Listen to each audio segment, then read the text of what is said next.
বন্ধুরা, এই দেখো আমার চটজলদি 10 মিনিটে কড়াইশুঁটি কচুরি রেডি। তোমরা খুব শর্ট টাইমে বাচ্চাদের করে খাওয়াতে পারবে, নিজেরাও খাবে।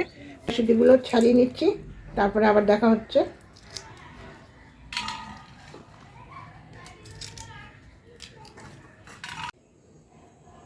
তো বন্ধুরা, আমি কড়াইশুঁটিগুলো দেখো কি সুন্দর ছাড়িয়ে নিয়েছি। এবার আমি এটাকে সামান্য একটু ভাপ দিয়ে নেবো। চলো ভাপ দিয়ে নিই।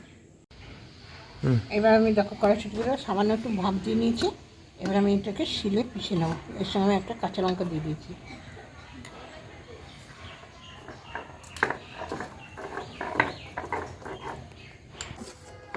কড়াইশুঁটির কাইটাকে একটু নেড়ে চেড়ে নেবো, নাহলে এটা কীরকম গন্ধ আসে।